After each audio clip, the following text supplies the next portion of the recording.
I've been having these weird thoughts lately.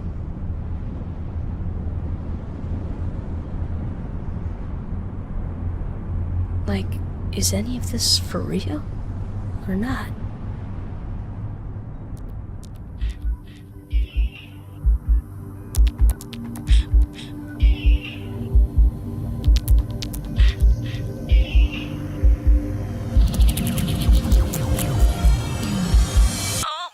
Whoa, what happened? Where am I? Stop.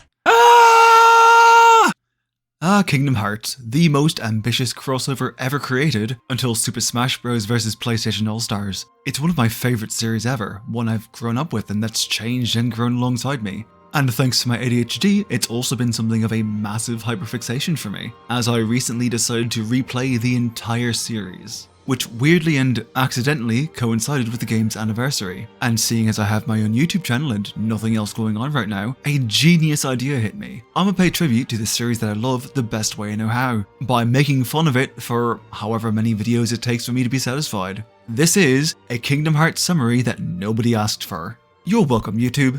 Cue the intro.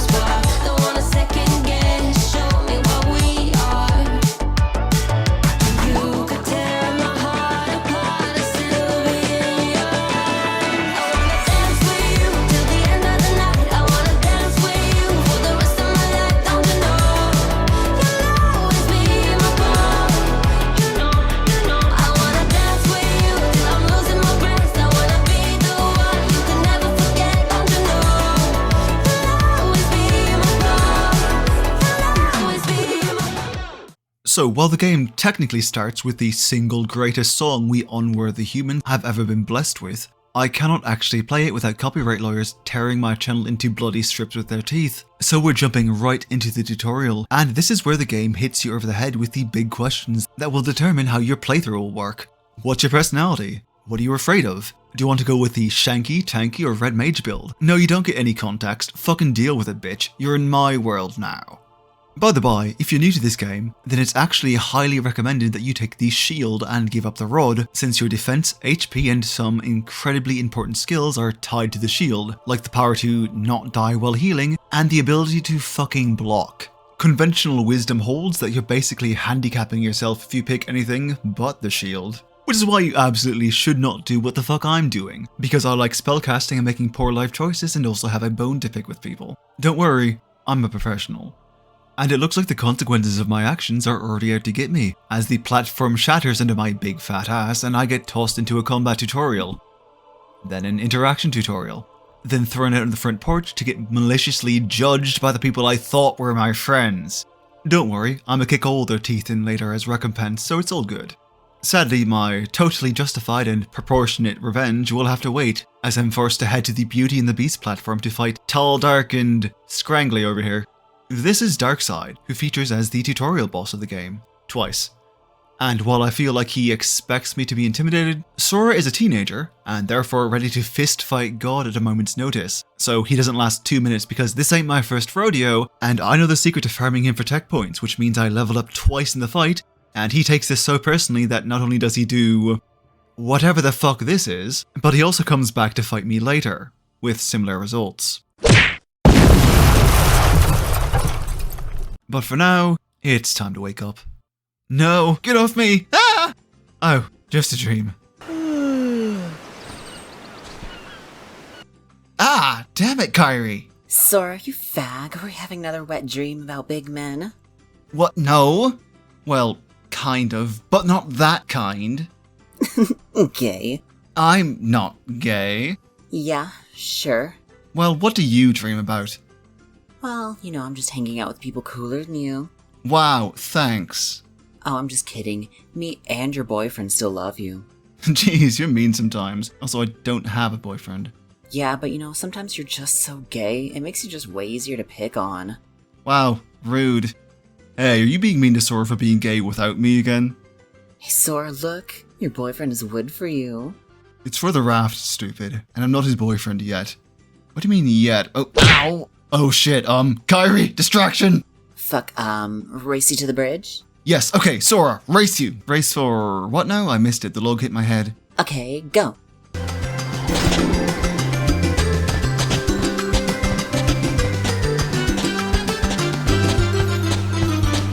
And with that totally accurate depiction of the cutscene out of the way, we're dumped into the world to explore the Destiny Islands. And if I may set the jokes aside for just a moment, I actually really appreciate this on a tutorial level. Kairi gives you a shopping list and it's flavoured as you gathering supplies for your totally gonna happen raft trip to another world, but it actually serves to introduce you to the exploration aspects of the game really well.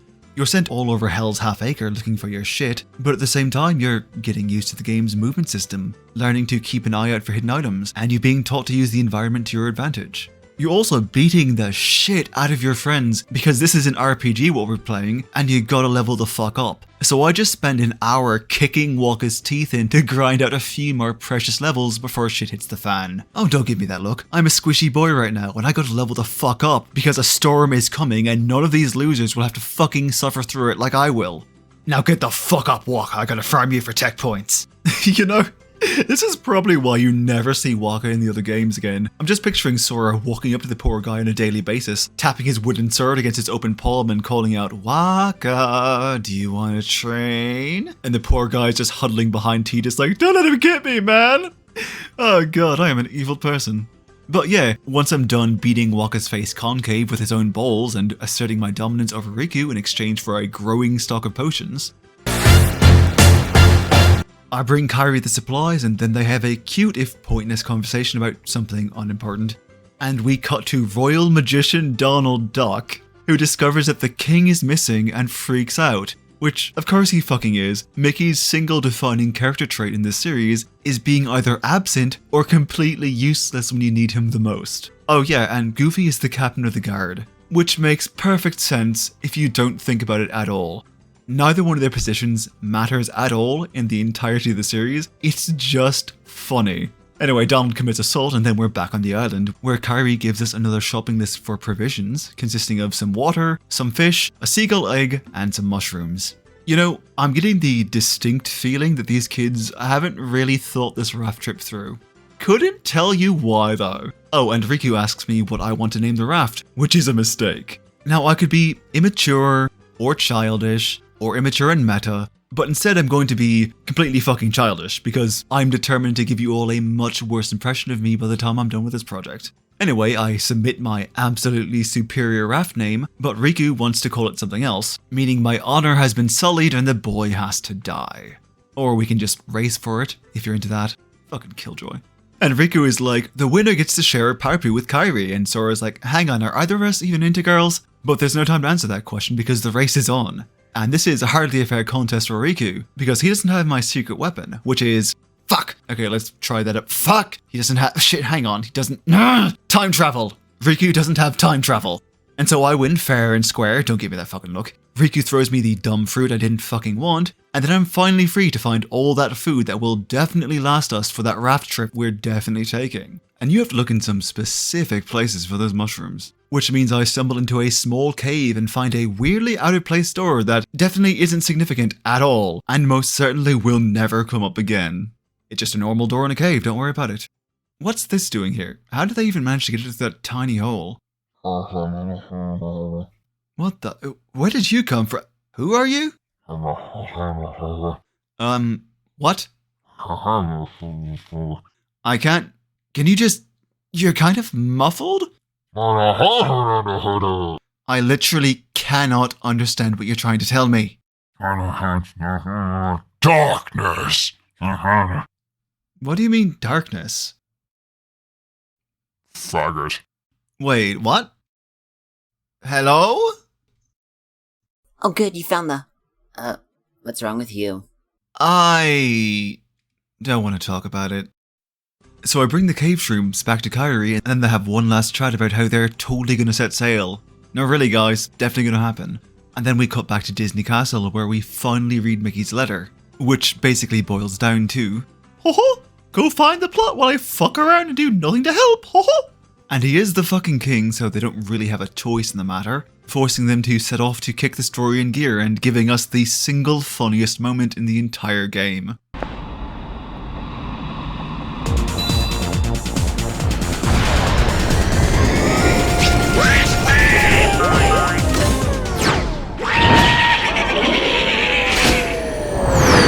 Nomura is such a troll sometimes. I love these fucking games. Anyway, back at the plot, Sora's on his bed, thinking about finally leaving, when he realises there's a storm coming and that's definitely going to throw a wrench in their plans if it wrecks the raft.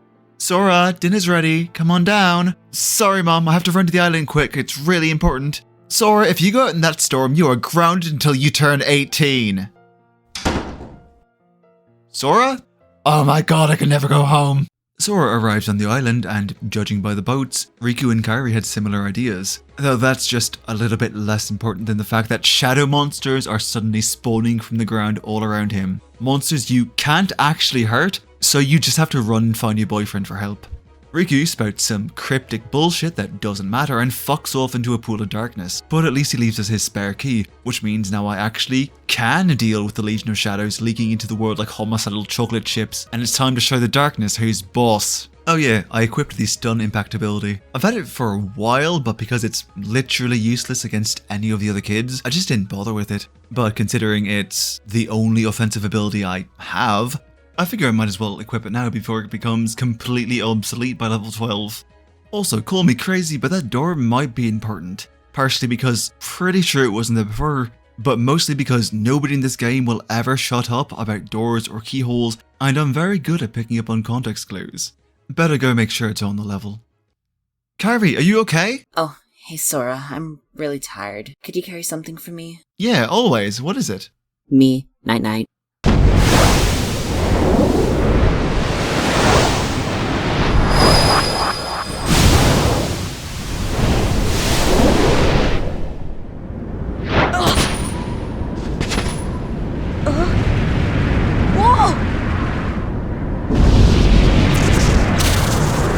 Okay, my life has officially stopped making sense. So, Paul? It's you, the man of my dreams! Whoa, what? Sorry, I meant the man from my dreams. It's been a really long day. Nah, totally get it. I am gonna kick your ass though. Oh, come on, why? For personal and professional reasons. Sorry kid, you gotta die. Not if I kill you first!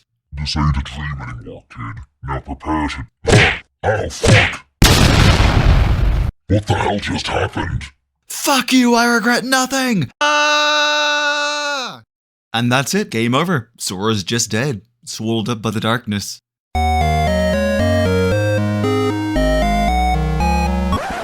No, just kidding, he wakes up in an alleyway looking like he was just mugged. I think this technically makes Sora an isekai protagonist.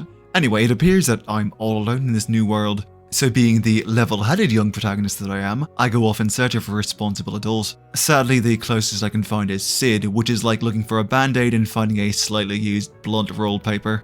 But he says he'll look out for me if I need help, which I highly doubt, but at least he's trying, I guess. And so, with nothing left to do, I head off to explore this brand new world. This is Traverse Town, by the way, a place that only exists when people have lost their worlds and need a place to stay. Which makes it, conceptually at least, one of the coolest worlds in the series. It's just too bad the music inspires suicidal urges in me, so I won't be using it. Alright, now where was that? Nah, here we go. Ah, that's better. You come back to this place more than any other world, due to it having the only fucking shop in the game, as well as most of the supporting cast and 2 mandatory boss fights. As far as hub worlds go, it actually works pretty well.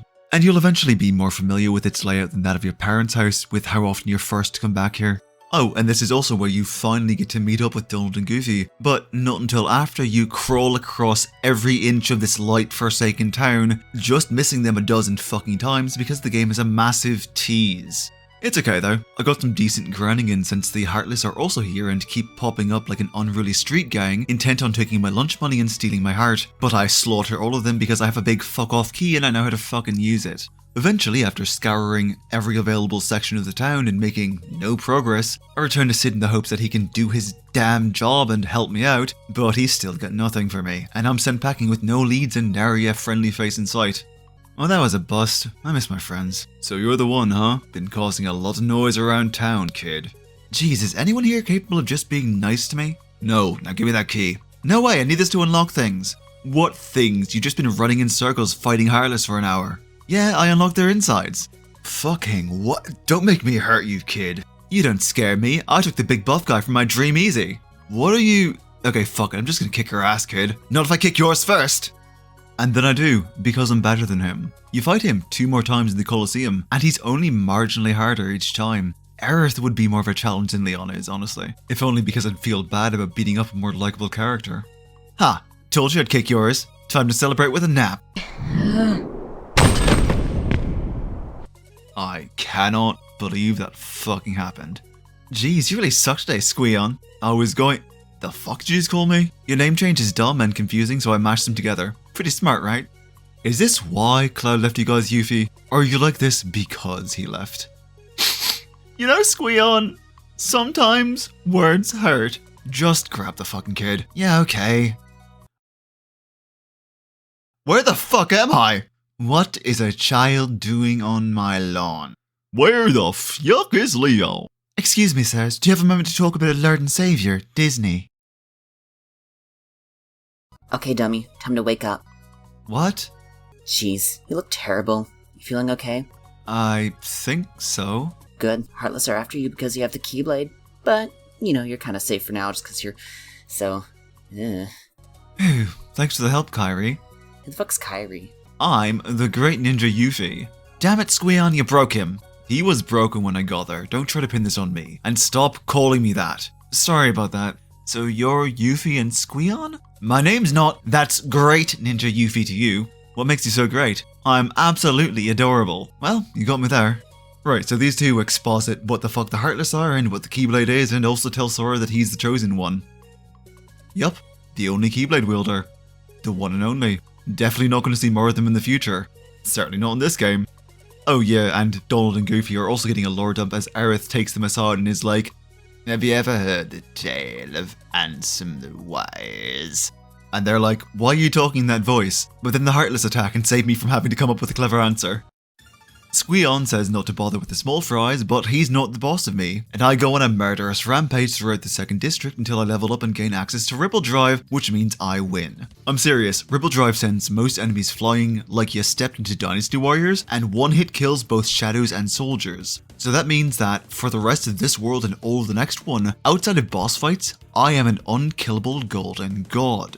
I know Ripple Drive is kind of a contentious topic amongst some of the Kingdom Hearts fandom, and I'll have more to say on it in the retrospective video. Oh yeah, I'm doing a series retrospective video when all this is done. But suffice to say, it's not as broken as some people seem to think it is. So for now, I'm just going to bask in the glory of having an actual magic finisher that validates my life choices. Now eat this, sucker! Eventually, I make my way into the 3rd district, and Donald and Goofy finally end up in the same fucking room as me for the first time in the last 2 hours. And just in time to finally meet their own Heartless. And I feel this part wholly encapsulates just how useful the two are throughout the entirety of the game. Gosh, is that a Heartless? Black.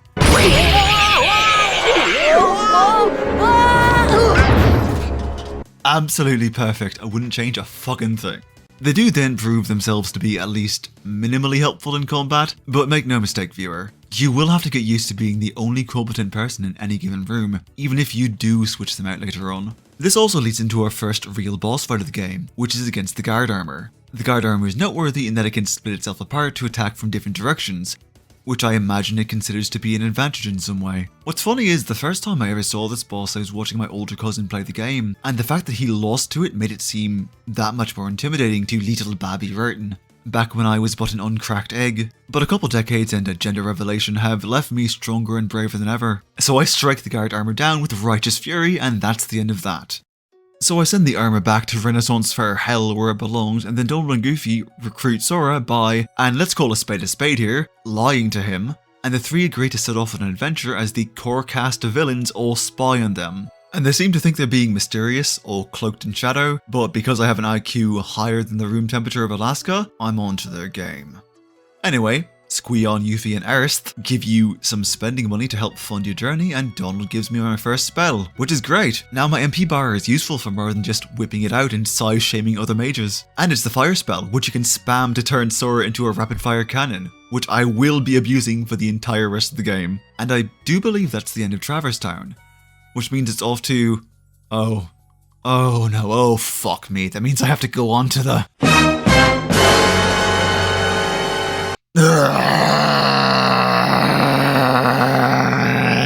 Alright, it's gonna bother me if I don't do this, so let me just get this off my chest. This isn't fun. The gummy ship is, in fact, the worst part of the fucking game. It is tedious, annoying, poorly explained, and so fucking boring. It is the slowest goddamn rail shooter you will ever be forced to fucking play through, and you will be forced to play through it because it's the only way to get to a new world, and you have to do it every time you want to go someplace new. And it doesn't help that the garage is overly complicated and poorly thought out, so trying to engage with the shipbuilding mechanics is a nuisance and a half. And the game keeps throwing gummy blocks at you all throughout your journey. They're like half the prizes you'll find in treasure chests, as if they're something anyone would actually want. No, stop. Do not type that fucking comment about how much you loved the gummy ship and how easy it was for you to figure out the garage because you're just so smart. Because I promise you, nobody cares and nobody is impressed. The gummy ship in the first Kingdom Hearts game is universally despised, or at best, barely fucking tolerated. It is an absolute mess of a minigame that nobody fucking likes, and the worst part is that it is so fucking slow. And it's not even challenging. You barely have to put any effort into it until the last 2 gummy missions of the game, with difficulty suddenly spikes so hard it launches you into the stratosphere. And the funny thing is, the game seems to be perfectly aware of just how horrible the gummy ship is, because you get the ability to warp and skip having to redo any of the routes really early on, about a third of the way through the game actually. And Nomura is definitely aware of how people felt about it, because he would spend the entire rest of the series either trying to make it fun or removing it entirely. And this may surprise you, but I honestly respect that. It's clear that the gummy ship is a part of his creative vision, at least for the mainline games, but he's not so up his own ass that he can't recognise that it needed fixing. And future games do fix it. You won't hear me complain anywhere close to this much about 2 or 3's gummy missions. But to summarise, fuck the gummy missions in the first game. Now let's move on to something actually fun. You dare defy me? Okay, comparatively fun. In all honesty, I actually quite like Wonderland as the first Disney World you visit. It feels like it's as weird as the in-game engine would really allow, and I think it plays around with the dreamlike nature of the world as best it can.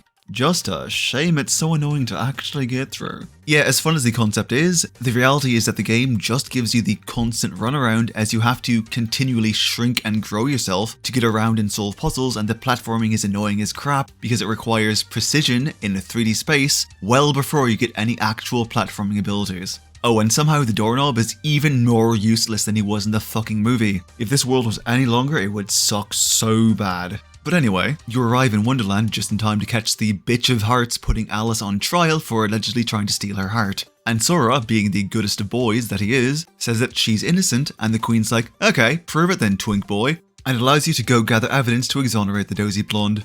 You know, it's rather disheartening that the Disney villain from the world of actual insanity cares more about proper procedure than the President of the United States. But there I go, making myself sad again. Now, let's go clear the good name of a small British girl on a drug trip. Into the forest of bullshit we go.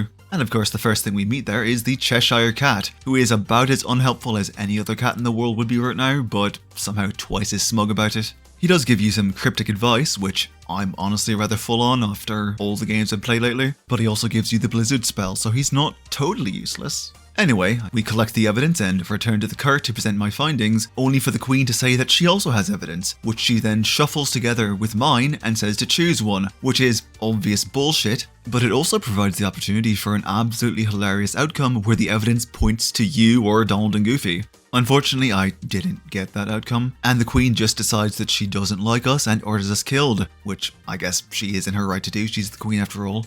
Which leads to the Card Tower fight, which would have been harder if I didn't have my companions and Ripple Drive, but this world as a whole is pretty easy. So we win a short game of 52 fuck up, and Alice's cage drops to reveal that she's suddenly and completely vanished. But where to? What could have happened? This is surely a mystery that can only be solved by an easily distracted YouTuber with a penchant for key-based violence. Now if only we had one of those. Oh wait, that's me, isn't it? Ah, fuck. Well, because I have to do everything around here, I run back to the forest and avoid getting crushed by a rock that one of the flowers barfs up. Talk to the cat, light some lamps, talk to the cat again, and then run back to the living room for the boss fight. Which, tragically, isn't against the queen piloting a mech made of card soldiers. Fucking rad as that would be. But against this gangly circus reject motherfucker, who really wouldn't look out of place in a Vivzy-Pop animation now that I think about it. And the only real challenge is just jumping high enough to hit him. So this is what it's like being short. Not sure I like it. Hardly realistic either. The game won't even let me take him out of the kneecaps. No worries though, violence does eventually solve my problem. Everyone loves Magical Trevor, cause the tricks that he does are ever so clever. Look at him now, disappearing the cow. Where is the cow? Hidden right now. Taking a bow, it's Magical Trevor. What a racket. How's a doorknob to get any sleep? Oh, I'm sorry, is my fight for my survival keeping you awake, you dozy piece of shit? Just for that, I'm shooting you with a laser that puts you to sleep forever. Oh, when the cat comes back to tell me that Alice was taken by the darkness or something, I've honestly stopped caring. I mean, she's British, so she deserves everything that happens to her. You know, there's actually a Kingdom Hearts manga that's one of the best things ever. And in it, the Disney League of Big Bad Meanies say that they actually asked the Cheshire Cat to join them and he turned them down, which is the funniest fucking thing. You should definitely read it, it's super charming. I think they should definitely bring back Wonderland for Kingdom Hearts 4. The processors of newer consoles would allow Nomura to actually make Wonderland as weird and messed up as it is in the movie. And if he wanted to use my idea for the Queen card mech fight, I mean, wouldn't even have to credit me, I'd just really like to see it. Just saying, it would kick all of the ass. But we're done here now, so, moving on to the next world. We arrive at the deep jungle, which Donald thinks we should skip over, but Sora strongly disagrees, and I can't believe I'm saying this, but I actually kind of agree with Donald. It's kind of out of my hands though. It's in Sora's hands actually, and by it I mean the steering wheel, which Whoa!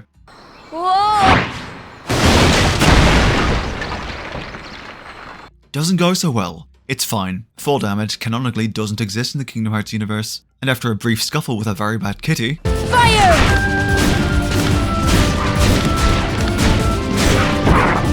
we meet Tarzan, who is just Friends. fucking uncanny. What do your monkey eyes see, Tarzan? Do you see the truth? Do you see my soul? Do you see anything at all? Friends. Here. Really? Tarzan, you can't say things like that, you'll get me demonetized. So I take a moment to explain to Tarzan what a slur is and why he shouldn't say them, and then it's time to explore the jungle. And obviously the best way to do that is to have Sora hurl himself from the canopy with wild abandon, and then take a branch to the face on the way down because it is actually impossible to avoid that second wooden bastard. And then we land in camp, and meet Jane, who... Oh, and who's this? Hi there. Oh, you speak English. So then, obviously you're not related to Tarzan. Absolutely stunning insight. This kind of deductive reasoning is clearly what made you a scientist. Ma'am, I'm wearing clothes and I can blink. Obviously I'm not from here. Also, hi Donald, hi Goofy, glad you're not dead. Also, they want to stay here now because they found gummy blocks and apparently they think that means the king could be here, which, dude, those are fucking everywhere. They are actual garbage. Anyway, Jane thinks Tarzan might be able to help us and tasks me with finding a bunch of picture slides, which I suppose is the only form of entertainment she has out here. Which is an actual tragedy. No one should be forced to sit through vacation photos. Whatever, I guess this is the closest thing to a movie night she'll get. And I am playing the hero, so I might as well be nice about it. And then everyone's like, Tarzan, reveal to us the secrets of the jungle. And he just gives us that dead, fish-eyed stare until Clayton, who seems very trustworthy and not at all evil, suggests having him bring us to the gorillas. Which is a horrible fucking idea, but it's all we've got, so I guess we're off to climb the fucking trees, to swing some vines, to plead our case to the only being with eyes even more vacant than Tarzan. All hail the Gorilla King! Oh, did you get that? Well, that went fucking nowhere. Guess we'll climb back up at the treehouse.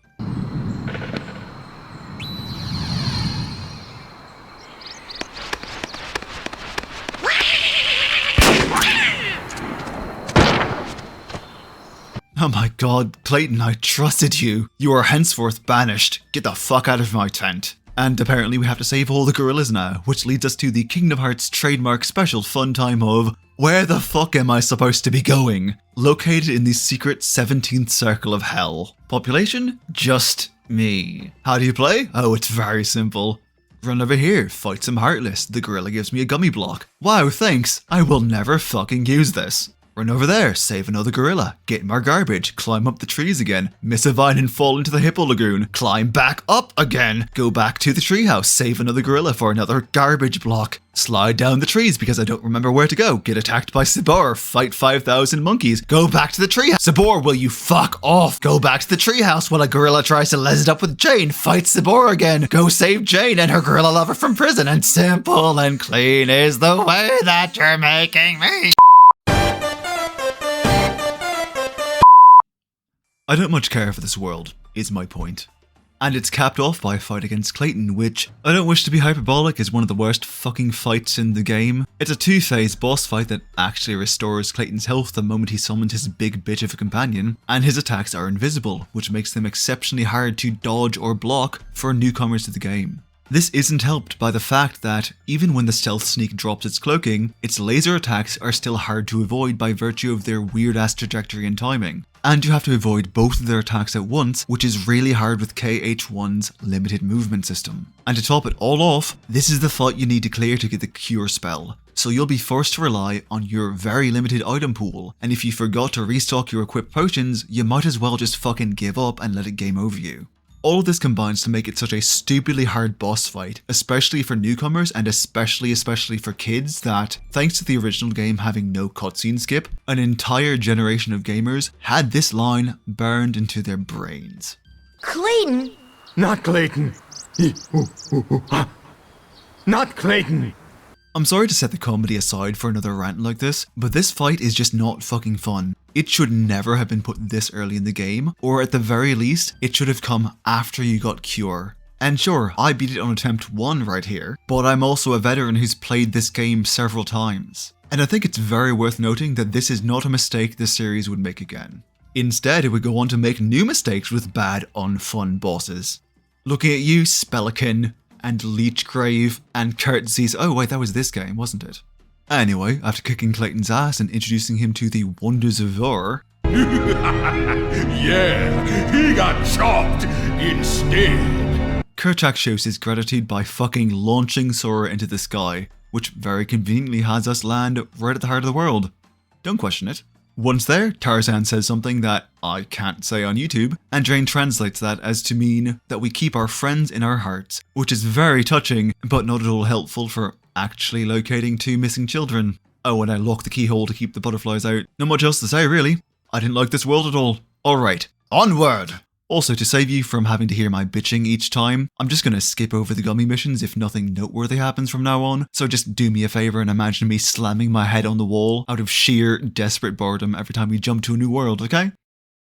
So we arrive at Olympus Coliseum, a world that Nomura really likes because I swear it shows up in every fucking game. But it's especially noteworthy here because, while you return to it more often than any other world, everything after your first visit is technically optional. It's fucking great for level grinding though, so I will absolutely be coming back for each of the tournaments, and naturally, I'll be doing it with tech boosts equipped. Because tech points are your best source of extra XP, and you're an absolute fool if you don't take every opportunity to suck it all up like the thirsty, dirty, naughty Roomba with a knife taped to it that you are. So with that in mind, I head inside to get properly acquainted with Danny DeVito's fuzzy goat ass, which orders me to move a marble slab. Sadly, I am going to have to disappoint him because Sora is but a small twink with noodle arms, and cannot move 3.5 tons of rock. Not this early in the game at least. He can't move it either though, so we agree to pretend it never happened so long as he trains me. Training that involves an awful lot of barrel destruction, which, once again, Ripple Drive makes short work of. Can you imagine having to do this after choosing the sword? Good thing I didn't handicap myself with the worst pick in the game. Also, I did manage to impress Danny with my cylindrical murder spray, but he still won't let me participate in the games because I don't have a ticket, which is bullshit, but there's really nothing I can do. Have you seen the ticket prices for this place? It's how they gatekeep the poor from achieving herodom. Kind of like trying to see a Broadway musical, actually. So I guess there's really nothing to do for it. Come on, guys, let's go get high. Oh, hey, hold on there, Fuzzboy. Wait, let me guess. You want to enter the games, right? Well then, hey, get a load of this. A pass? It's all yours. Good luck, kid. I'm pulling for you, little shorty. Why, thank you, mysterious grabby man. You seem completely trustworthy. I will definitely take you up on that offer. What a nice guy. I know I was wrong about Clayton, but I've got a good feeling about Hades. And not gonna lie, I like the cut of his jib. Right, so now that I've cheated capitalism, I've officially earned the right to risk my life in combat. Which, I mean, I was already doing, but now I get to do it for prizes. And prize fighting is what truly separates the heroes from the regular dorks who show up with oversized shoes and big keys, I guess. Cue the montage.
Well, that was easy. Wonder who my next opponent is. Oh, hi, Cloud. Bye, Cloud. Also, hi, Herc. Bye, Herc. You hold spot right there for me. I gotta restock my ethers, then I'll be right back.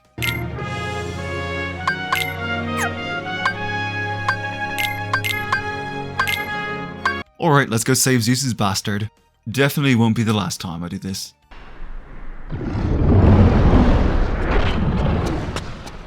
Kid, I got 2 words of advice for you. Attack!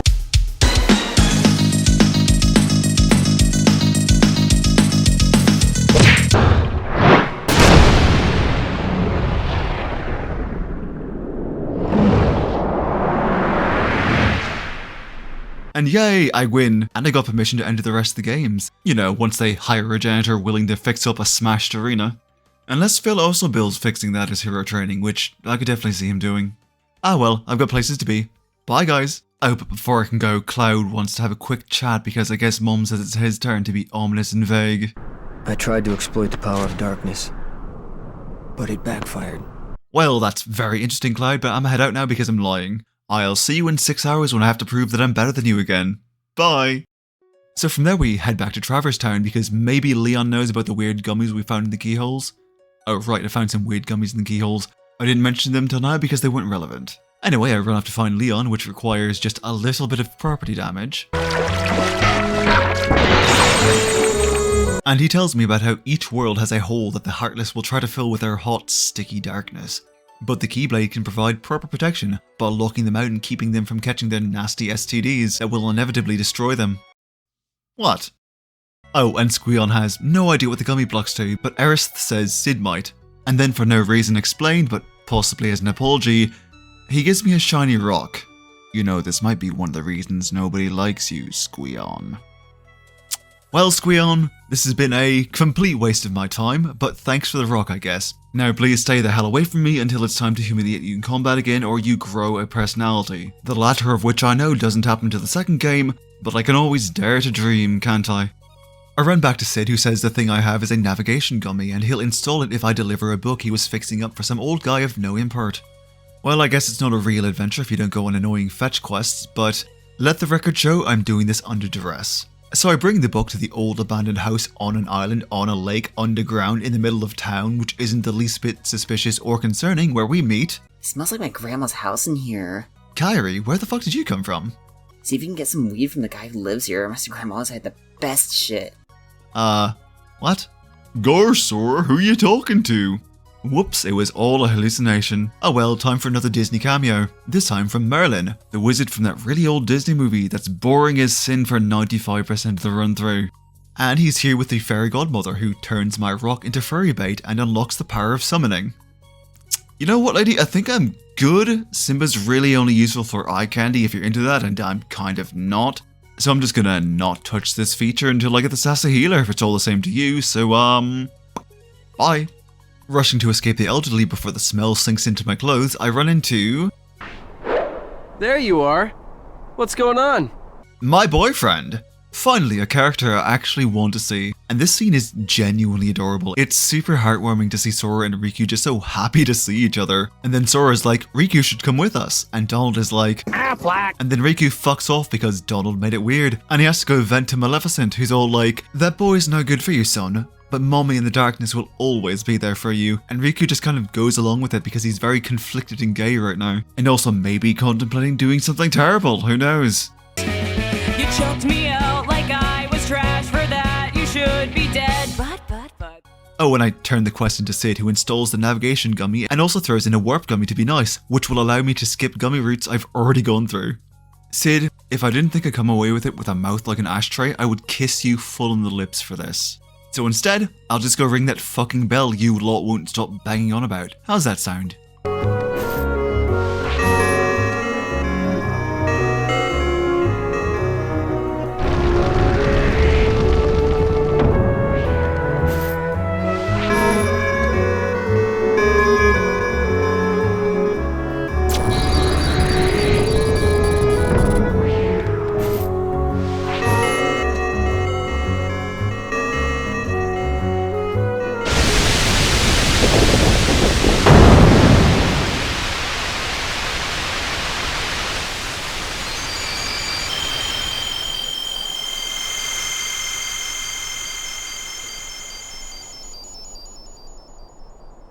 Yup, sounds like a bell alright.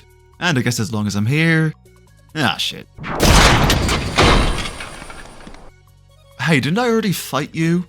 Nay, Cur, 'twas my brother thou slayest, and that I shalt avenge. Huh, yeah, okay, good luck with that.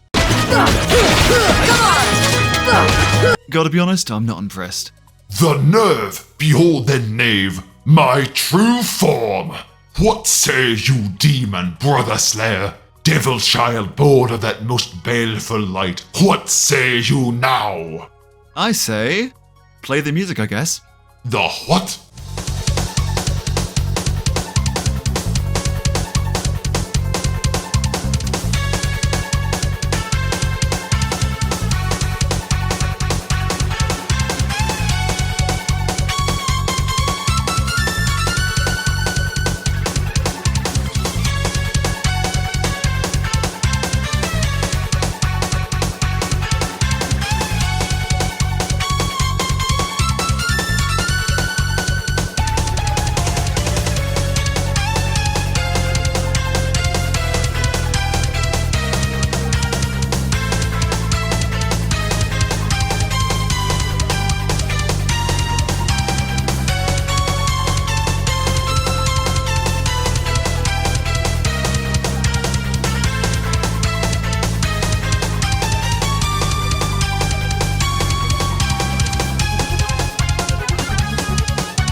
Okay, yeah, no, it's pretty fun.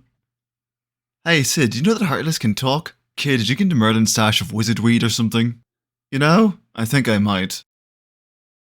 Alrighty then. So now that I have that navigation gummy, I can finally access a wormhole behind which lies the entire second half of the fucking game, where the Heartless are big and the villains are scary.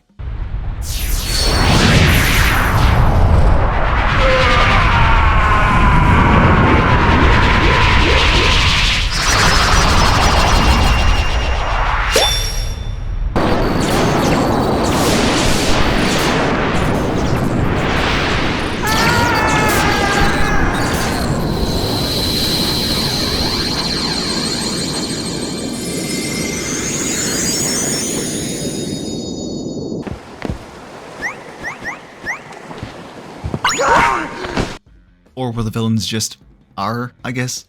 And our first stop on this whirlwind tour of new and exciting worlds is the Devil's Sandy Ass Crack, locally known as Agrabah. And it starts out strong as Jafar and Maleficent compete to see whose eyeshadow and slow vocal cadence is more menacing, as they exposit about needing to find Jasmine in the keyhole, because it is always about holes with these people. Anyway, they fuck off and I receive the welcome wagon, and somehow, despite the army of heartless Jafar has searching for her, I managed to locate Jasmine within 2 minutes of arriving in this sand-blasted hellscape, which means I've proven myself better than him in record time, and anything I do to him after this will just be a cross between kicking a guy while he's down and a victory lap. But of course, being the skeezy scheming shithead that he is, Jafar steals the credit of finding her before sicking the heartless on me and sauntering the fuck off again. See, this is why you morons never win. You never stick around to actually deal with your problems. I mean, look at me. I don't delegate for shit, and I will literally never lose a single bout against any of you. Anyway, I dispatch his goons and go looking for Jasmine in someone's house, but all I find is a flying carpet that insists I go with it into the desert. Which isn't much of a plan, but it's the best we've got considering wandering the streets hasn't gotten me anywhere except for further down the street.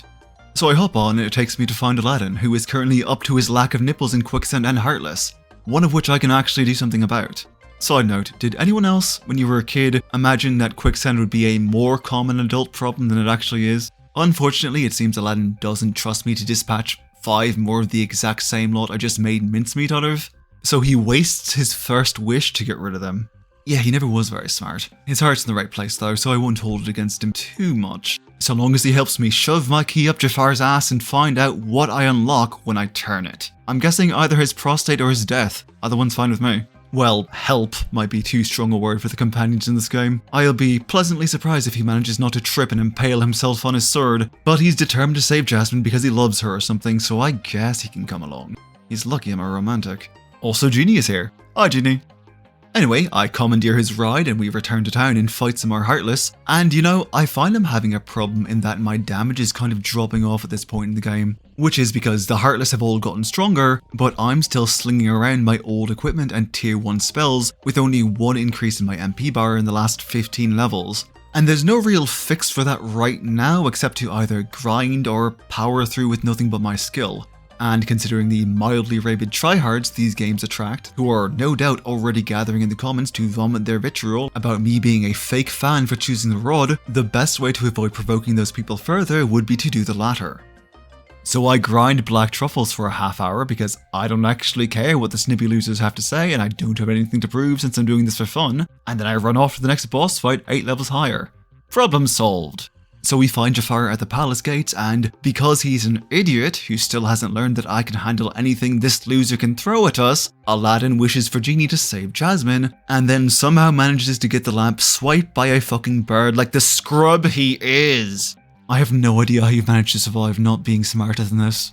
And the boss is really nothing to write home about because I have arrow now and that means my defense problems are over. You just smash all the pots and whack him in the face, it's not gummy ship science. But oh no! Jasmine is missed! Oh sweet, ray of light. Hello magic boost. Sorry, shiny thing in ADHD, what was I talking about again? Can't be that important. Off to chase Jafar. So we fly out into the fucking desert again and fight the Cave of Wonders, which apparently got possessed by the darkness. Which never made a lot of sense to me, but I guess if worlds can have hearts, then a cave with a face can too? I don't know, the rules about this aren't really clear. Ah well, nothing a liberal application of violence won't solve. Also, I'm only just now noticing as I make this that Agrabah is one of the longest fucking worlds in this game. And I think this is because it serves as the intro to the second world ring where things get more serious, but I swear that Hollow Bastion is the only world that takes longer to get through, and that's largely because you have to go back to it. Agrabah, meanwhile, is just one long gauntlet of platforming, puzzle solving and combat, with very few save points or breaks in between, which I think is where the challenge comes from, and unfortunately, the Cave of Wonders takes up most of that. Which means it's time, once again, for everyone's favourite game. Where the fuck am I supposed to be going? Desert Cave Edition. Run over there, fight some Heartless, fall down the pit, activate your almonds, open 10 useless chests, save so that you don't have to do it all over again, fall in the water trying to get this fucking chest, defy physics by swimming up the waterfall. How does it work? Fucking magic, I don't know. Run upstairs, fight some Heartless, get knocked back into the pit by this bastard of a decoration, break this pillar so I don't have to come back down and do it later, get My first wish, Genie, show me the keyhole. Whatever lies beyond this morning is a little later on.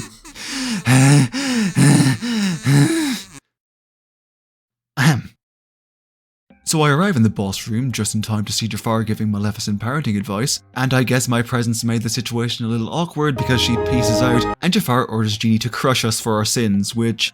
Okay, is it that Genie sucks or is it that everyone in this game is bad at wishing, because this keeps happening. I've never once been hit by his attacks, and I don't know anyone who has either. And Jafar doesn't do much better, just floating around and failing to hit me with the worst application of ice magic I've ever witnessed in my fucking life. So of course I kick his ass up between his ears with no effort whatsoever. But oh no!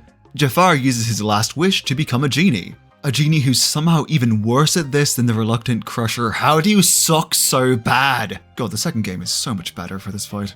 Whatever, I swat his bird and seal him in his lamp, and now I have 2 upgraded spells. Oh, and Jasmine gets kidnapped, but did anyone really expect differently? And then the cave starts collapsing and we have to fly to safety, which is remarkably easy because falling rocks the size of a St. Bernard can only cause minor scratches and it's just not worth the effort it takes to avoid them. Oh, and Aladdin frees Genie because promises and blah de blah. What's important is that I finally get a new Keyblade out of this whole mess. And about time too, I've been stuck with this ratchet ass mess that looks like I fashioned it out of Clayton's ribcage for 3 worlds now and it's really starting to smell. Also the Genie summon, which I will only use once, on accident. Alright Aladdin, it's been fun getting heatstruck with you, but I've got to go argue with my boyfriend in a space whale and then go save your girlfriend eventually, so bye. Oh, and I stopped off at Olympus for the Pegasus Cup off screen because I want the gravity spell, and I'm not waiting until I dismantle Oogie Boogie to crush fools with my big blue bar. It's fine, the only thing you missed was me trouncing Leon again. And I wasn't kidding about that space whale, by the way. I have no idea how Monstro manages to get around space as well as he does, but apparently he wants dessert after eating Geppetto because he swallows us too. And I've seen enough horrible things on the internet to know that I really don't want to be here. But Sora hasn't, so this doesn't trouble him at all and he decides to take a quick nap, dreaming of the time when he and Riku were little babbies and they went into a big scary cave because they were bored out of their skulls and there might be a monster there. Only to find out that there wasn't because nothing interesting ever happens in your hometown. And it's right then and there that Riku declares that he and Sora will go on real adventures to other worlds when they grow up, which means that he was a fucking liar in this scene at the start. You've been thinking a lot lately, haven't you? Thanks to you. If you hadn't come here, I probably would have never thought of any of this. The sheer audacity of this revelation causes Sora to wake up and find out that Donald and Goofy have continued to be completely useless without him, which has allowed fucking Pinocchio of all people to rob us blind. Affleck! Fucking Christ, Donald. I know we all want to, but you can't just say that to a kid. Anyway, we follow the child back to his elderly father who... I hope he was a good boy in my absence. Has clearly never seen his own movie. He gets a pretty good first-hand experience of how Pinocchio is not a good boy though, as Pinocchio immediately wanders off, and obviously it's my job as the universe's designated babysitter to go find him and bring him back. But on the plus side, I get to see Riku again, and Riku's like, hey babe, come play with us, and Sora's like, how did you even get here? Did you find Kairi yet? And Riku's like, maybe, catch us and I'll tell you. And then he runs off giggling while I'm left to deal with the fucking Heartless again. I have begun to get the impression that he is not being super upfront with me. And you know, I'd say this is another episode of where the fuck am I supposed to be going? But A, I refuse to give this fucking whale the satisfaction. And B, it's actually not that hard, just check the chamber numbers and you're fine. And also Maleficent's here, being Riku's sassy stepmom again. I thought you said you were going to get over that boy. I am, I'm just messing with him. I don't care about him at all. Tsundere. What? No, I'm not. Can't hear you over the corridor, darling. Tell your crush I said hello. He's not my... Riku! Oh, shit. Can you just talk to me? What's going on? Oh, so now you want to talk about her feelings? You want me to just tell you that you left us behind to play with your new Keyblade? And that I feel abandoned and alone and really, really confused about myself? I mean, you kind of just did? Ah, double shit. Riku, is that how you really... Oh, thank God, a distraction. Let's go check it out. Man. So we follow the scream and find Pinocchio being held captive by...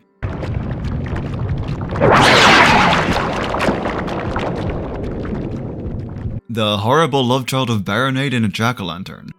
And then we beat it until it barfs up the puppet and Riku runs off to avoid talking about his feelings more. And obviously we follow him because it's the only way forward, and we find out that, horror of horrors, Riku is doing bad guy things now. Oh no, please try to contain your shock. Anyway, we follow him, he snipes at Sora, Sora waggles his finger back, and then the parasite cage shows up for round 2. A round that lasts maybe 30 seconds longer and isn't actually that much harder. And also I get the stop spell out of it, which makes no sense, but who fucking cares at this point. Monstro finally splits us out, and we're free to continue on to far less cramped locales. Oh, and Maleficent infuses Riku with lime to give him Disney villain powers, because it is always lime green. Moving on, we find Atlantica. Well, how the fuck are we supposed to explore that? We'll drown. Affleck! Donald, what are you doing? Oh god!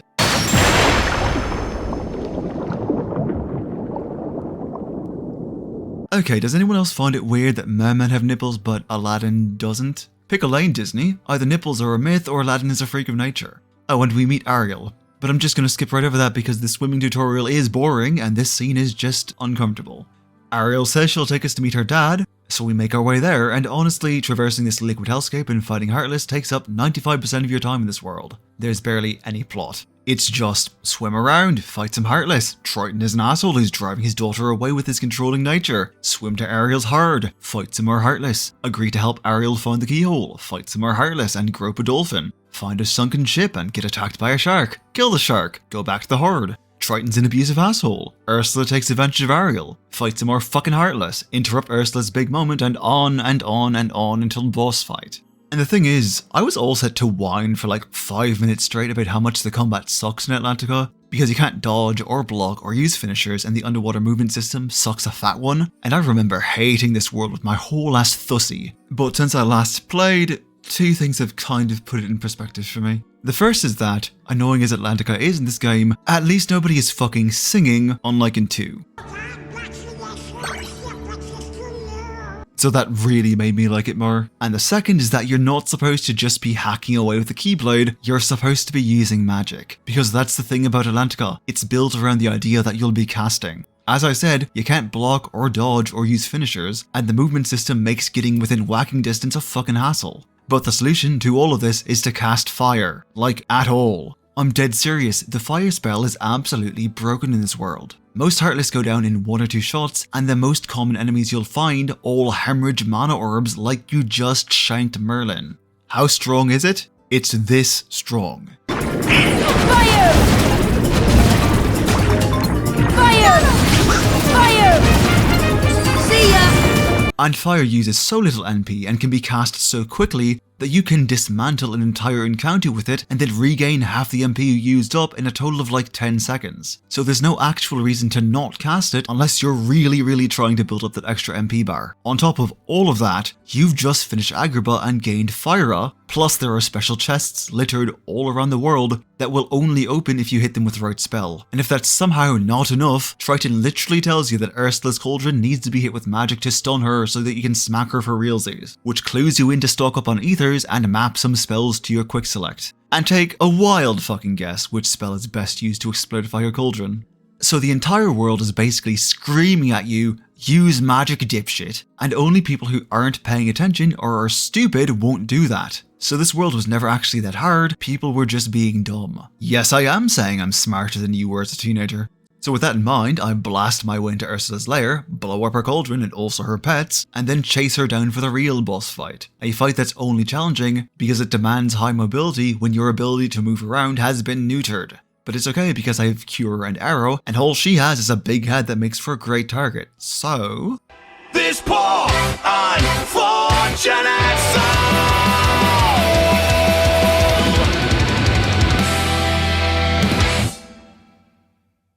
Bye, Ursula. I'll see you next time when everyone's forgotten everything they learned here. Well, that was mercifully brief.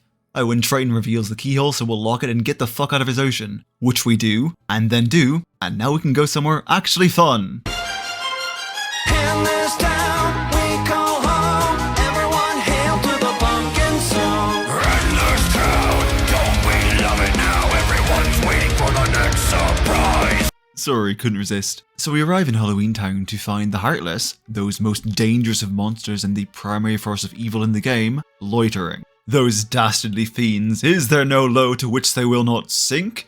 Actually, it turns out that Jack is trying to teach them to dance for the Halloween festival thing they always do. But the Heartless are a little slow in the uptake, so he has the good doctor make a heart to control them, which Sora immediately unlocks for them because he's a child and he wants to see the Heartless dance too. Which is an objectively terrible idea, but you know what, I'd also like to see that if I'm being honest. And of course, as soon as it's activated, the Heartless start attacking, and battle is something of a dance I suppose, so mission failed successfully? Well, either way, it's on me to dismantle the dance troupe, and then the doctor decides, you know what, the heart actually wasn't done, I missed a few ingredients, so obviously it's my job to go get them. Oh boy, another fetch quest.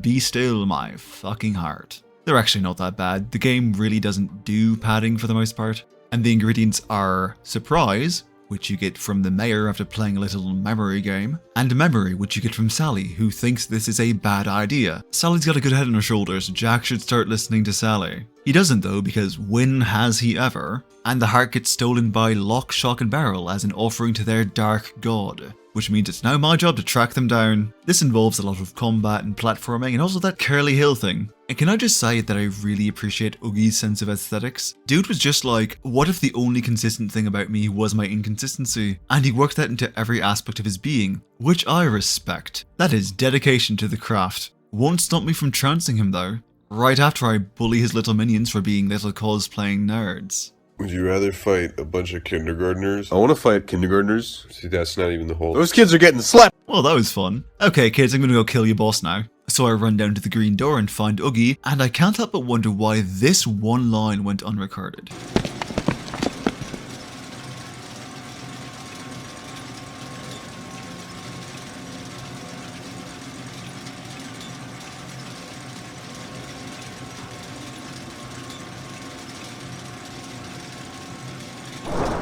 You want it?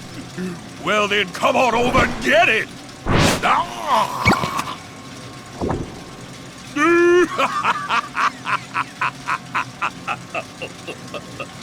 Now, let's see if I can get their attention. Oh, hi,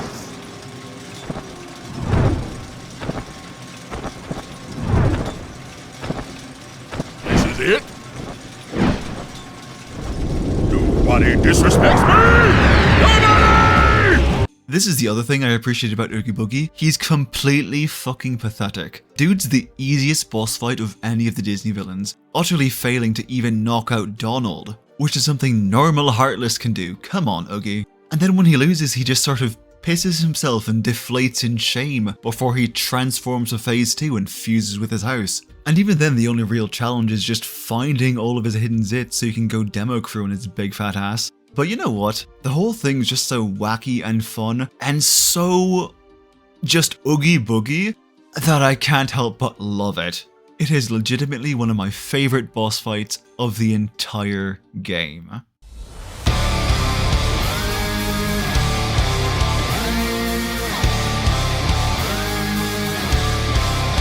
You hear the screeching of an owl, you hear the wind begin to howl. You know there's zombies of the ground. It is time again. They got you running through the night. It's time again, and you just might die of fright. It's a terrifying time. All of the trees begin to mourn, and the monsters grunt and groan. Rotting faces full of slime, don't you know it's terror time? It is time again. They got you running through the night. It's time again, and you just might die of fright. It's a terrifying time. This is probably my absolute favourite keyhole scene too. It's so pretty. And look, I got Gravere out of it. I actually just really like the time I spent in this world, and you may be surprised to learn that nostalgia plays no part in that. I've literally never watched this movie all the way through. I think Halloween Town is just fun. No caveats there, no qualifiers, it's just fun. It's short and sweet and just satisfying enough, like a handful of candy. But it's while I'm preoccupied with really craving some Reese's right about now, that a fucking pirate ship flies out of nowhere, and then we're on board, and I have no idea how any of it happened. How did I get here? Looking a little lost there, Sora. Riku? Where did the others go? God, do you ever shut up about them? Don't you care about us anymore? Don't you care about... Kairi! Yeah, I found her off screen, no big deal. It's so good to... Slow down there, my boy. Leave some room for Jesus. I don't know who that is. Riku, why are you doing all this? You abandoned us, Sora. You ran off to play the hero and left me to find her alone. I was looking for you guys everywhere. I missed you. Well, I don't need you anymore, Sora. I've got Kairi, I've got the Heartless, and I've got a better friend to replace you. Whoa, creepy. Hang on, this sounds like I'm breaking up with you. Wait, we were dating? Whoa! My back! Yeah, Kairi's back. I finally found her. Okay, wanna go talk to her then? Yeah! Black. Oh, sorry guys. And now here we are at the bottom of a pirate ship. And Peter Pan is also here. But I'm not voicing him because this movie sucks and so does he. And so we run off without him because he sucks, and my fucking shadow keeps harassing me as I'm trying to find my way out of the fucking brig. I do recommend killing it whenever it shows up though. It's too busy dancing to attack you, and it's a great source of tech points. Eventually, because I'm not on speaking terms with him, Goofy thinks to ask Peter how he's defying gravity, and he reveals that snorting pixie dust gives you a wicked high. So he gives the whole group a hit before we continue on. It does take a little while to kick in though, so we'll have to go without an elevated consciousness for a bit longer. Though it's cool because we finally find Kairi and another girl I care significantly less about, who unfortunately get dragged away, and I'm left to wander around until I can locate a fucking ladder and find Riku, who sicks his Sora real doll on me. And thus begins one of the most tedious boss fights in the game.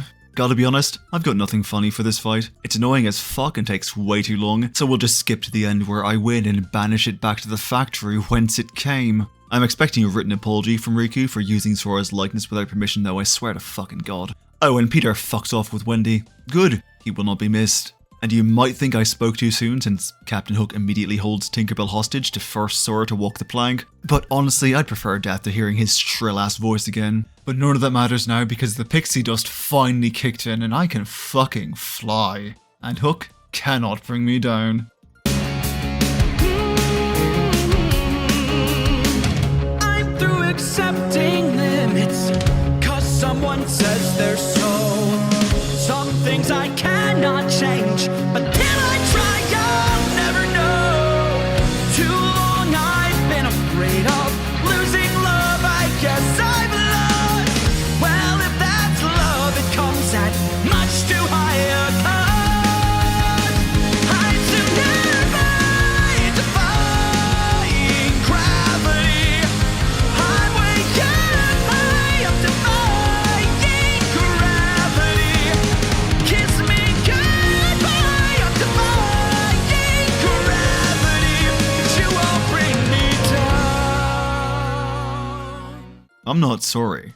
Also this? I still can't believe it. I really flew. Wait till I tell Kairi.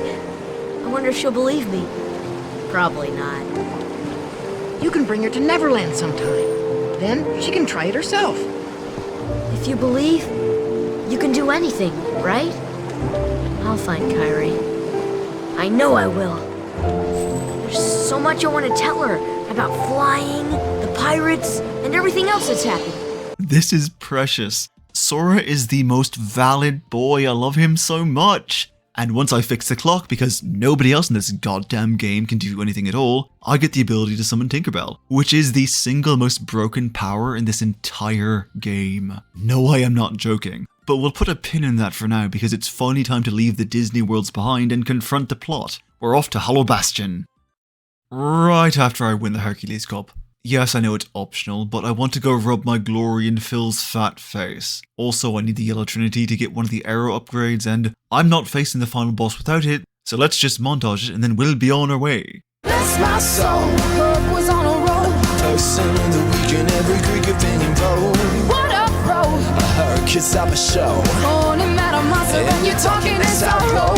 He was a no one. A zero. Now he's a hot shot. He's a hero. He was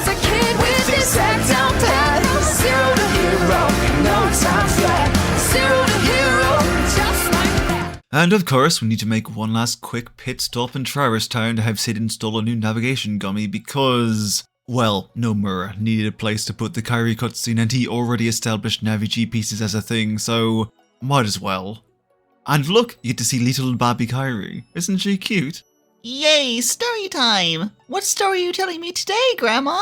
Once upon a time, everyone lived in the purest light. But it was so bright that they couldn't get any sleep, and that made them cranky. So they started fighting, and the light decided they were putting out some rancid vibes. So the light demanded a divorce, and the whole family fell apart. And the moral of the story is that custody battles are selfish and only serve to strengthen the darkness. Grandma, are you high again? What are you, a cop? Now shove off. Granny's gonna get crunk tonight. I miss having adults take care of me. And I miss the times when weird boys weren't hovering over us, but we don't always get what we want. Gosh, Sora, are you okay? I honestly don't know anymore. Let's just go. Black. I said let's go. And here we finally are, Hollow Bastion. A broken world of upward flowing waterfalls, floating platforms, and Disney's first furry Tumblr sexy man. I know I said Simba was furry bait, but let's be honest, Beast design is literally just someone's persona.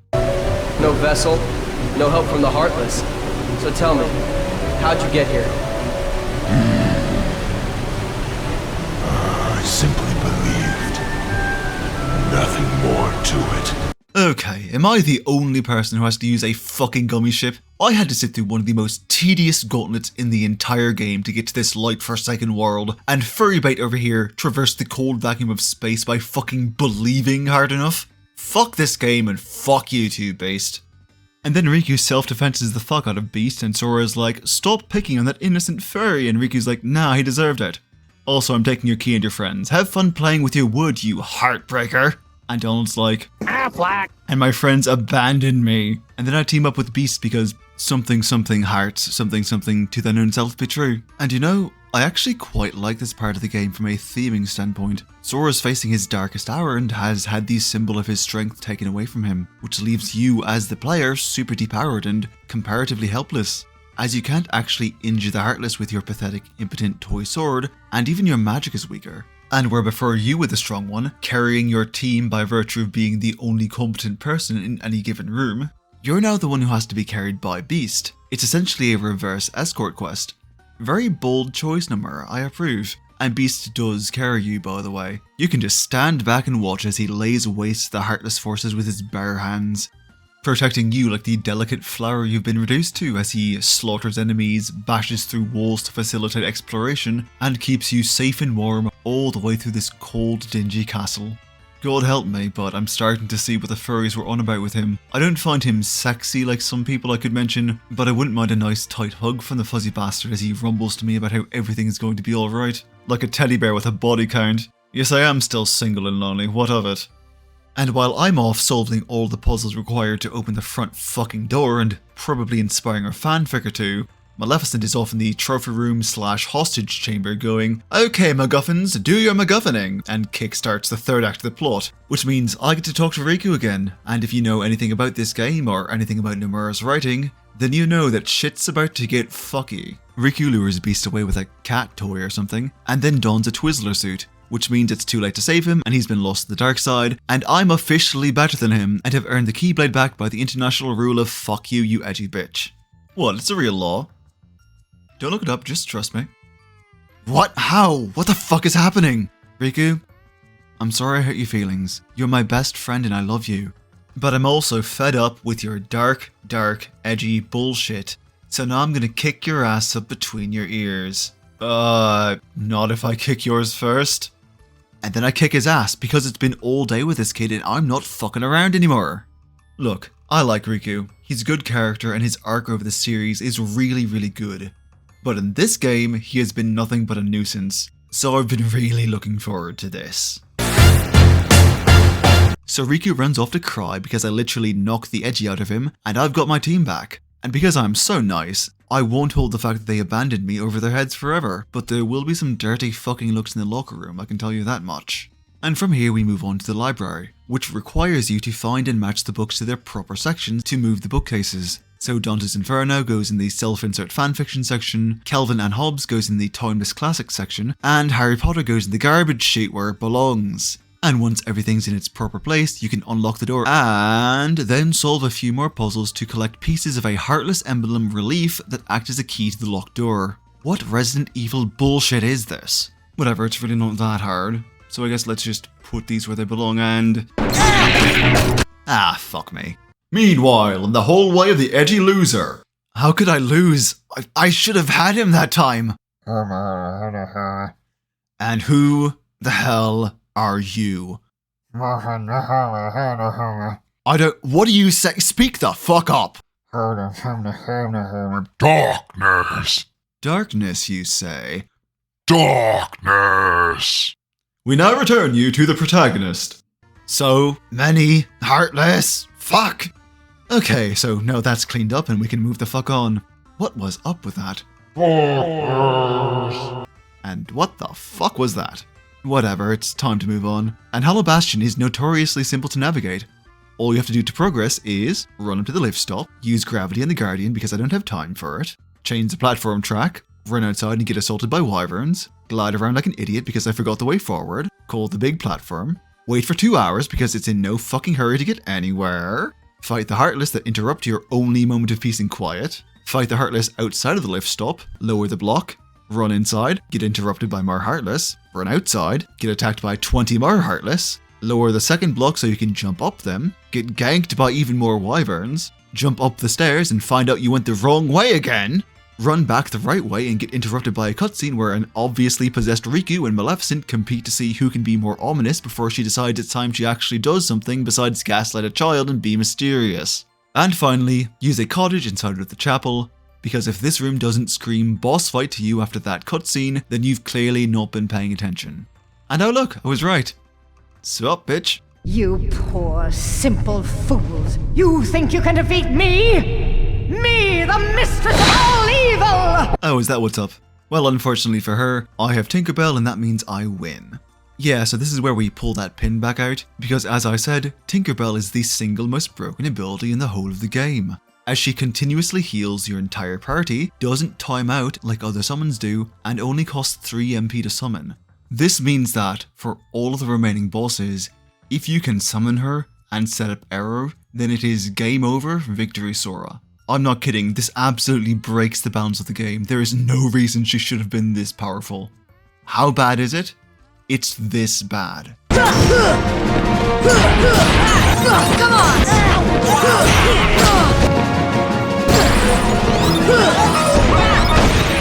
It's worth noting that I'm still just using the base wind spell in these fights. I actually forgot to grab the upgrade, which means that even with my piddling defenses, I'm still out healing the damage I'm taking from standing in Dragonfire. And to top all of this off, if you do somehow manage to die while you have her summoned, because I don't know, you went to make popcorn and forgot to pause the game, she revives you before she's dismissed. Oh, and you can still cast Cure on yourself if you're scared that Tink won't have you covered by herself.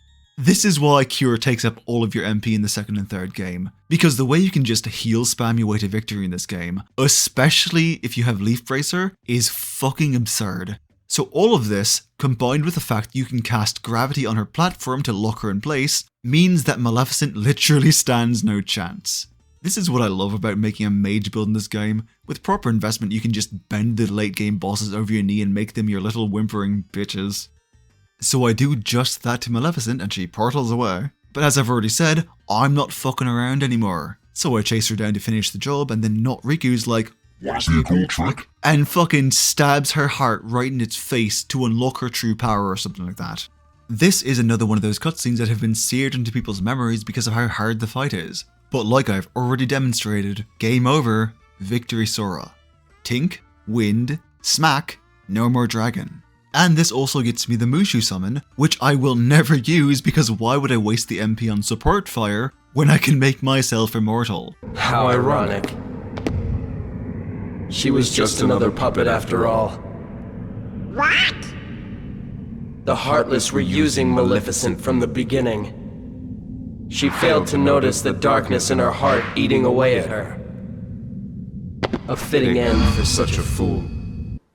Never thought love would leave my face. No, I never thought love would leave my face.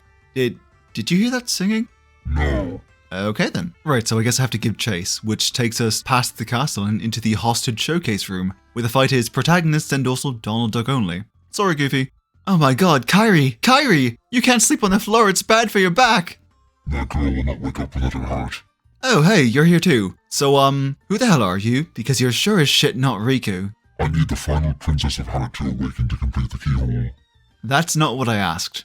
Wait, Kairi's a princess? Yes, and I need her heart too. You know, that does explain her name. Her name? Yeah, her full name is Kairi M. Princess. I always thought that was weird. What does the M stand for? Oh, I just got that. Weird. Yeah, anyway, get out of my best friend. Only once you give Kairi back her heart. Ah! Oh, that stings. Yep, that's a deep pain. Don't you see? Her heart has been inside yours all along. Kairi's in my heart? Yes, just her. And nobody else. Oh my god, Tarzan was right. Who are you? It is I, Ansem, the Seeker of Darkness. Who? What do you mean, who? How do you not know my name? I don't know, I probably wasn't paying attention. Why, are you important? Fuck it, I'm just taking it from you. Affleck! That was weird. Anyway, it is time to take both your hearts for the glory of the dark. Fight, faggot. What? Riku, I know you're in there. So keep fighting, cause I'm not backing down either. Now bring it, dickhead! And this is it, the destined clash of hero and fallen friend. I'll be completely honest, I think this is the best fight in the game, and one of the best in the entire series. This is another boss that had its introductory cutscene forever imprinted upon the brains of a generation, but that's largely because it's actually hard in a fair way and not a bullshit way, and again, there was no cutscene skip. It also serves as a mirror to your first fight with Riku back on the Destiny Islands, serving to showcase just how much Sora's grown, both narratively and mechanically. This is the Lady Maria fight of the Kingdom Hearts series, and for all of this game's clunk and system restrictions, it is the single greatest contest of skill and proficiency that really serves to show the struggle as Sora fights, not just to save his friends, but to prove that he's earned the right to stand on his own merit as a hero. And I fucking love it. Human child, depraved and vile, your smile, the terror of the killer.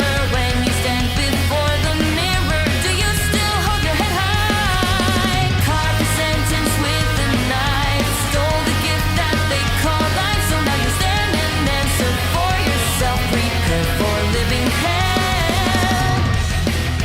You chose to have loved and lost, knowing well that we never get to see each other again.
So, that's it then.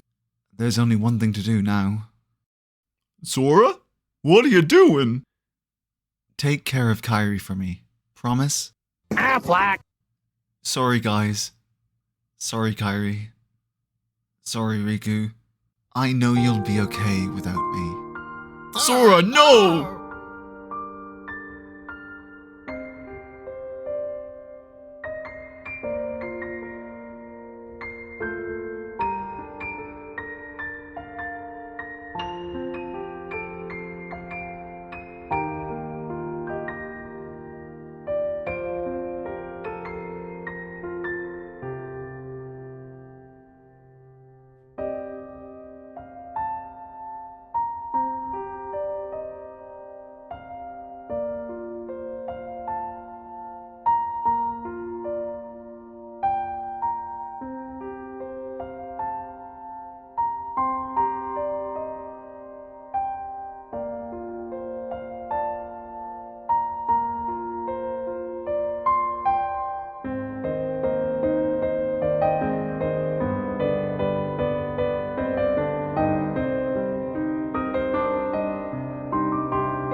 Thanks, Kairi.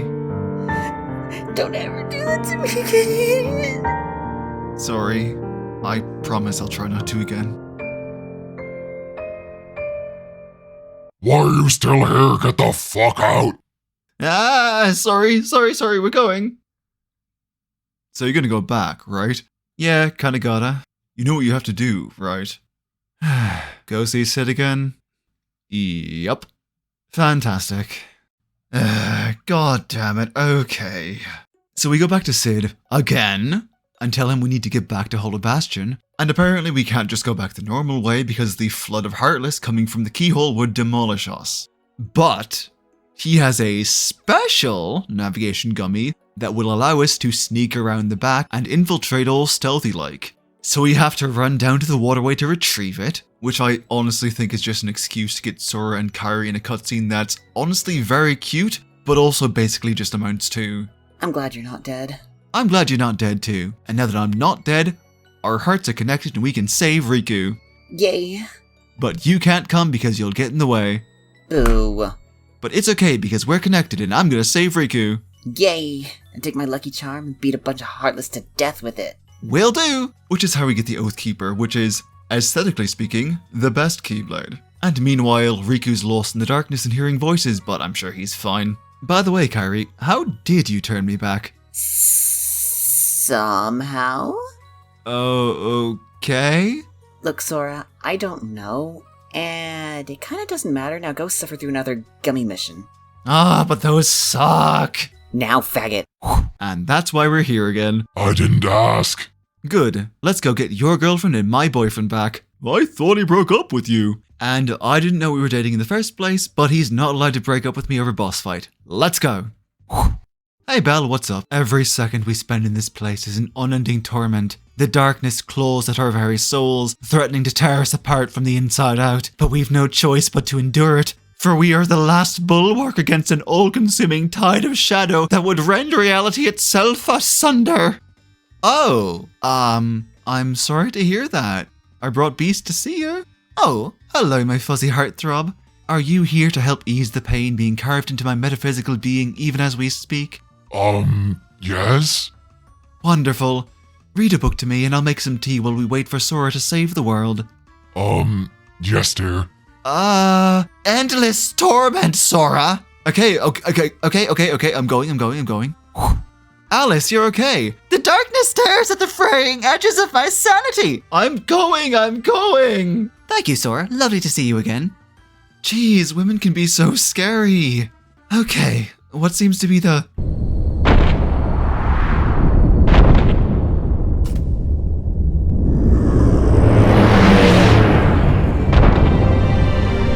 problem? Huh. Okay, back in time. Oh hey Squeon, what are you doing here? This was our home, and we had to get back to it before you beat the final boss and all the worlds get sealed off from each other. So I'll never see you again? We can only hope. What? Don't worry, we'll be connected by our hearts. Why did I give her that voice? What is wrong with me? Huh, that sounds worse now that I'm hearing it out loud. Well, time to seal that keyhole. Bye guys! So I checked that off the list, and then the princesses are all like, thank you for making things suck a little bit less now. Have a fire spell. Also, there's a big evil on the horizon, maybe go take care of that, and then they shuffle me on my way. Honestly, the Hollow Bastion return trip was pretty brief. And that's it. Now we're in the endgame. There's kind of nothing left to do except for head to the final world and finish it once and for all. For the mandatory main quest at least.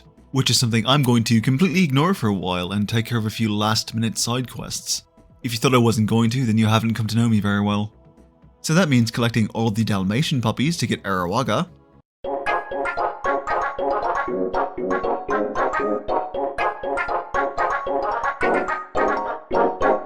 Humiliating Hades in the Colosseum for Graviga.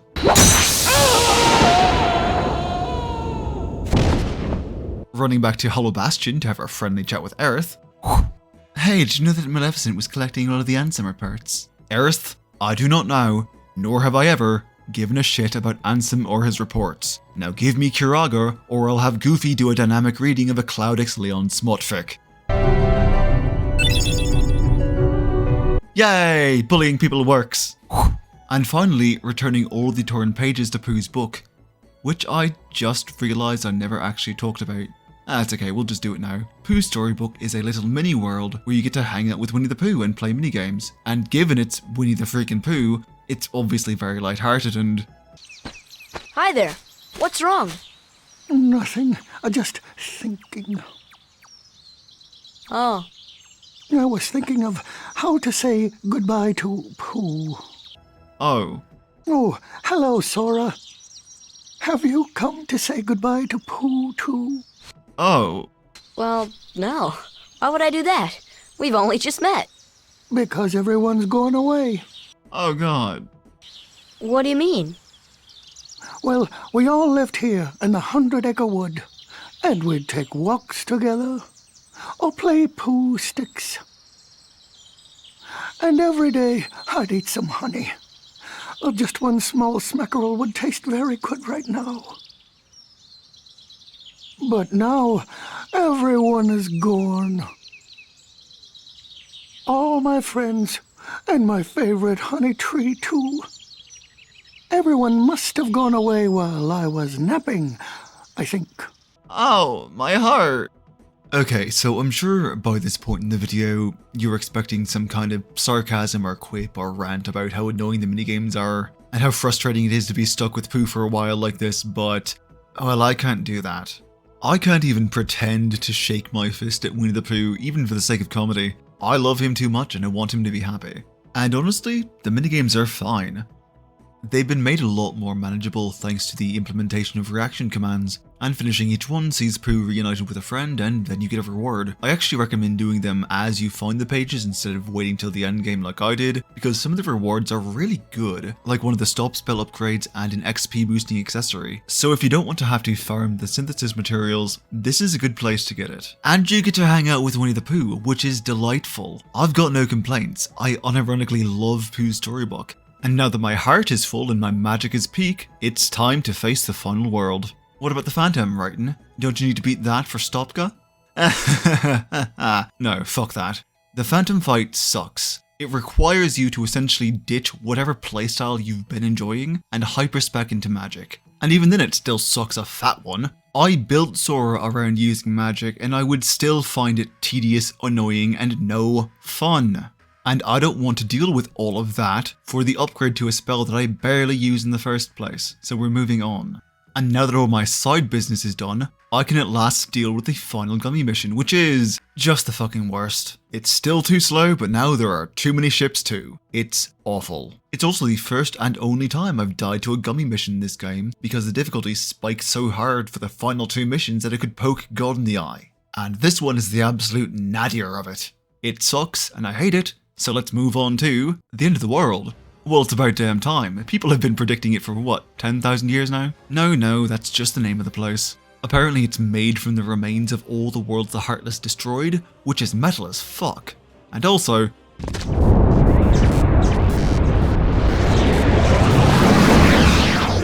Hello? Did the sky just fall on me? Well, at least now we know to keep an eye out for that. Oh, come on!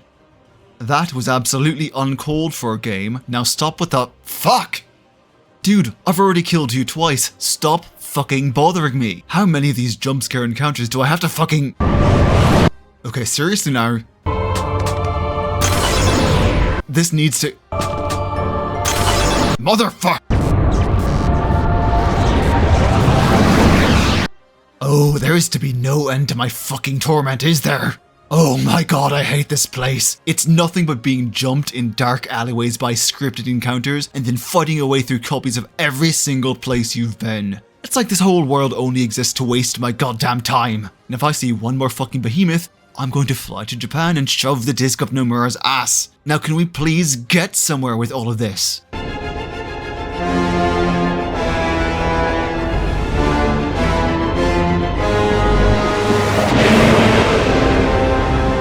Well, I suppose going to hell technically counts as going somewhere.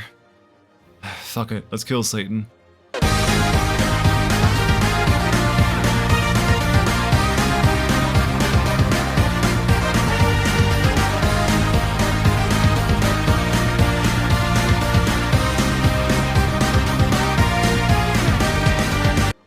Out of curiosity, where does Sora fit into the Bible now that I've struck down the ultimate evil of the Christian mythos?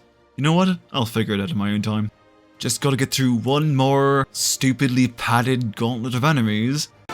How many times do we have to teach you this lesson, old man? And then we're finally at the end of it all. Gonna be honest, I don't care for this place. It feels like the end of the world is where the idea bucket ran dry, and they just needed a way to connect the boss fights. But it's so padded and stretched out that it's more boring than it is challenging. The game isn't testing anything but my will to go on. But I suppose it's fitting that it should end the way it started, with a door in a cave leading to the Destiny Islands. Sora, look, you're home, and there's Take a look at this tiny place. To the heart-seeking freedom, this island is a prison, surrounded by water. And so this boy sought out to escape from his prison. He sought a way to cross over into other worlds, and he opened his heart to darkness. Okay. There is nothing to be done now. His heart has returned to the darkness, the origin of all things. For you see, darkness is the heart's true essence. That's not true. The heart's true essence is muscle. No light can... Wait, what? The heart is pure muscle and electric currents. It needs to be to pump blood through the body. You're not very smart, are you? I'm not talking about the physical. Do you not know what a heart is? The details have been kind of lacking. Why? What is it? Well, it's sort of like the self. So it's the soul? No, the soul is separate. The heart is more esoteric. Does anyone know exactly what the heart is? Well, it's a very underfunded field of scientific study. People have hearts, worlds have hearts. There's a heart of all worlds and Kingdom Hearts. I think you're just making this up as you go along. Enough of this. I will not debate a child that understands nothing. All that's important is that darkness is the heart's true nature and your pitiful light stands no chance. I don't know, it kind of seems like light always wins. Are you sure that you understand all of this? I'm going to start beating you now. I'm not sure when I'll stop. I feel like I've said this a lot lately, but not if I beat you first. Then let this sun-sweat facsimile of your former home be your Mika grave.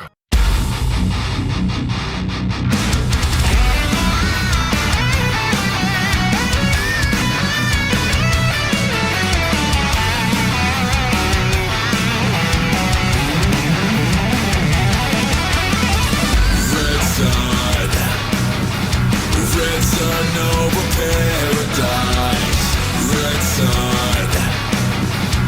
Red sun over paradise. Golden rays of the glorious sunshine, setting down such a blood-red light. Now the animals slowly retreat to the shadows, out of sight. Arid breeze blows across the mountains, giving flight to birds of prey. In the distance, machines come to transform Eden, day by day.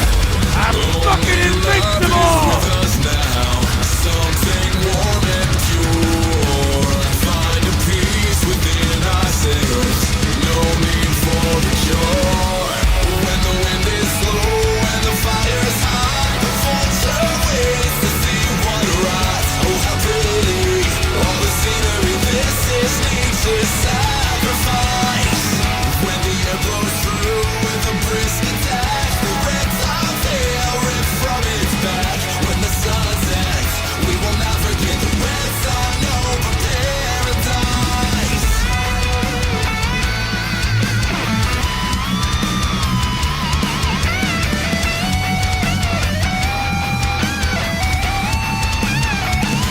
sun.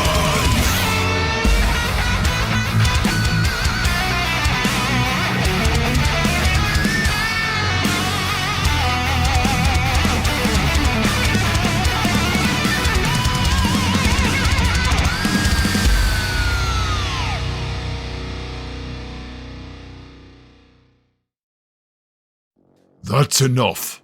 Behold now, child, the endless abyss from which all hearts are born. Here lies Kingdom Hearts, nestled within the darkness that spawned it. Gaze upon it, child, and see that it is bereft of light. Darkness devours all! Oh my gosh! Affleck! Why is it phallic? That's it, I'm taking your friends.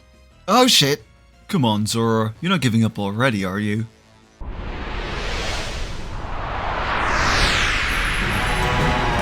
Darkness, light, what does it matter? My friends need me, and there's no way I'll lose to the likes of you. And so finally we arrive at the final form of the final boss, the hardest enemy in the game. If you don't count the multiple super bosses and their bullshit. Anthem hits hard and is supported by myriad smaller enemies that can still fuck your shit up if you're not careful. So defense, evasion and healing are absolutely key. And for as clunky as the combat system is in this game, I think this makes for a pretty good final challenge, as you're forced to handle him alone until you do enough damage to gain access to the pain dimension, where he's hidden your friends and also the testicles of darkness, apparently. Okay, there's really no getting around how Freudian this fight is, and I am a child, so bear with me as I go about neutering the Dark Lord to get my friends back. And once you do have them back, you can actually land on the deck and summon, and you know what that means? It's time to call on a trump card. Genie! That was a false start.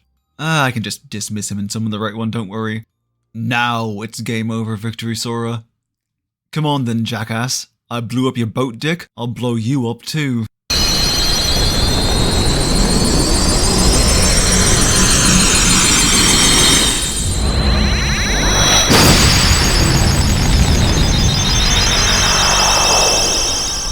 Yay, I win.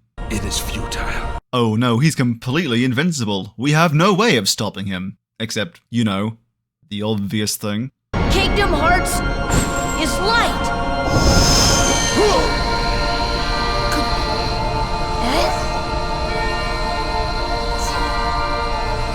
Ansem beams himself blind and also dead, and Sora, Donald, and Goofy rush to close the door. But oh no! It's too heavy and the Heartless are coming. Whatever shall we do?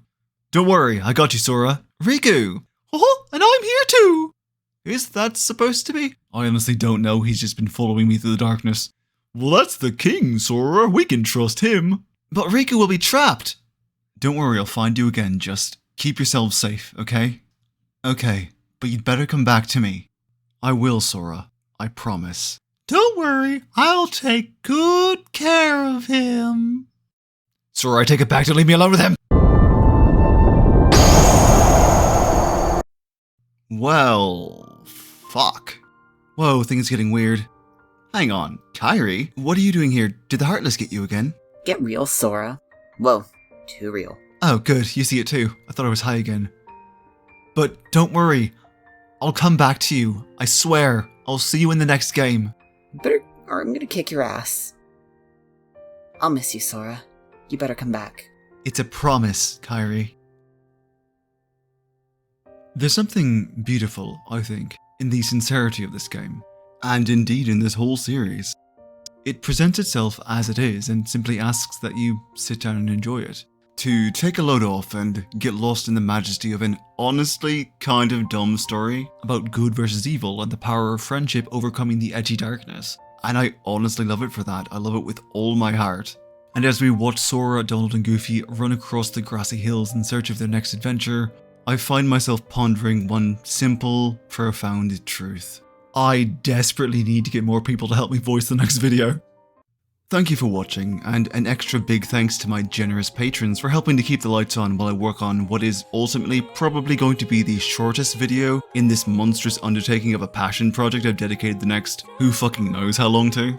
I'd also love to give an extra special thanks to the lovely Wysteria for both voicing Kairi and recording that shitty kazoo cover of Simple and Clean for me. Can you believe I couldn't find any kazoo cover at all before she made it for me? If you enjoyed this video and would like to help the rest get done in a semi-timely manner, consider supporting me on Patreon so that I can afford to eat and all those other things that are required to keep a consistent video schedule, and also maybe hire some people to help me voice the next video, Jesus Christ. I do absolutely mean it, by the way. I'll be doing videos like this on most of the series before a final, more traditional retrospective, so look forward to that. I'd also love to hear your thoughts in the comments, as this is really different from my usual output, and I'm admittedly still trying to find my rhythm. Anyway, thanks again. I'm going to go pass out and then start in the next game. So I'll just leave this one last really dumb thing for you to hopefully enjoy along with the credits, and say goodbye. You choked me out like I was trash. For that you should be dead. But then it hit me like a flash. What if high school went away instead?